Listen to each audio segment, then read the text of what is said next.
The OldPreMeds podcast, session number 196.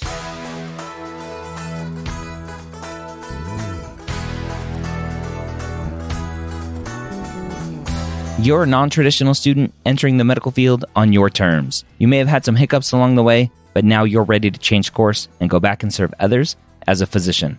This podcast is here to help answer your questions and help educate you on your non-traditional journey to becoming a physician.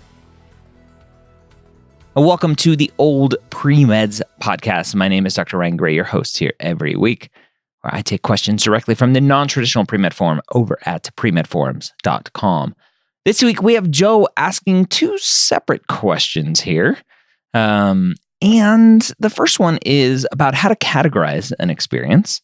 And the second one is about getting more clinical experiences. If you want to ask a question here for the OldPreMeds podcast, potentially, go over to premedforums.com, register for an account if you don't already have one, and then make sure to ask a great question, and we'll try to pick it here for the podcast. If you are looking for some MCAT prep, look no further than Next Step Test Prep. In terms of their full-length exams specifically, they are known for the second best full-length exams when it comes to MCAT prep. Now, you may be thinking, second best? Why would I want the second best? Well, let me tell you why they're the second best. The AAMC, by far, number one. The Next Step exams, number two. Students, time after time, say, Dr. Gray, Next Step prepared me the best. I tried the other tests, and Next Steps just did the best job of simulating the real exams, estimating my score as much as possible. The AAMC, as we're recording this, just announced a fourth full-length exam that you can buy directly from the AAMC. So that's awesome. But if you need more than that, Next Step is there for you. Go to Next Step Test Prep.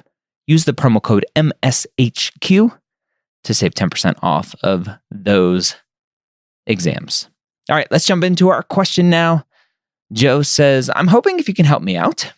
I'm trying to figure out how to categorize these experiences for medical school. The first one is a research assistant for a project and helps build a database called Orion, Avatar Program for a Cancer Comprehensive Hospital. My current role consists of reading pathology reports, shipping and sorting specimens for genomic analysis, and collaborating with doctors and researchers on how to expand projects. Eventually, I would have looked into building a database with genomic analysis. I'm building a database. Cool. So my question is, would this be considered research experience? So I'm not sure if that's considered research. It sounds really awesome. I think if you are helping, you know what? I would consider this research, right? You're a research assistant. You're working on all this research. It depends, right? You're doing a lot of data input, potentially, it sounds like. If you're doing some analysis, you're looking at the data, you're thinking about the data, you're making assumptions based on the data and talking about how to move forward based on the data, then I would consider that research. So that's good. I mean, you think of research. Research is how to think critically through a process. And so that is research, right? Setting up a hypothesis or having a hypothesis and setting up research and the testing around that hypothesis to prove it's wrong or right. So if you are thinking through that information instead of just doing stuff with the information, then I think that is much more important.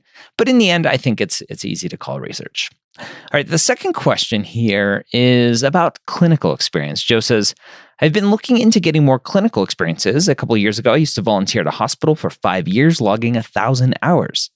Now I am seeking doing something different. I'm considering doing either a behavioral interventionist, working with autism children, or children with autism, or working as an EMT, as an ER tech.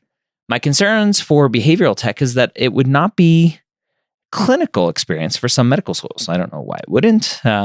I would love working with children with autism, but I am afraid that they will question my recent clinical experiences. EMT would be great clinical experience for me, but the cost and time of getting a certificate and finding a job in a crowded field seems daunting to me, and I'm afraid I will have a hard time finding a part-time job. So that's an interesting take, right? Becoming an EMT is expensive. becoming an EMT takes time. And so you have to think through that. And then can you find a job afterward? I don't know why working with children who are autistic as a behavioral interventionist wouldn't be considered clinical. I think it's a great clinical experience. You're working with someone in a setting trying to improve themselves. So I wouldn't be against that. I've talked to and worked with a lot of students who are coming from therapy backgrounds and working as ABA therapists. So I think that is okay. Either way, I think they're both great experiences. But yes, becoming an EMT is more of a time and monetary investment. And the back end is a little bit harder. Are you going to get a job? But it sounds like a great job if you can get it. Joe says, I'm planning on applying in the summer of 2021, so I have time to do it. Great. Do it. What do you think of both my potential research and clinical experience? Sounds great to me. All right. Hopefully that was helpful. As a non-traditional student, you have a lot of things open to you. And as Joe pointed out here, he's doing some research. He's trying to find some more clinical experience, which is great. You remember, you have to show that consistency in this process. You don't want to just have a chunk of 1,000 hours 5 years ago or however long ago and go, oh yeah, I still want to be a doctor, even though all of my experience was from 3 or 4 or 5 years ago, whatever it is. Make sure you have that consistency as well. Hopefully this was helpful for you. Again, if you want to ask a question, go register an account over at premedforums.com. It'll take a couple days to get approved for an account so we can cut down on spam, and then go ask a question. We'll pull it here for the podcast. And again, if you are looking for some full-length exams, go to nextsteptestprep.com. Use the promo code MSHQ to save some money. Have a great week. We'll see you next time here on the OldPreMeds podcast.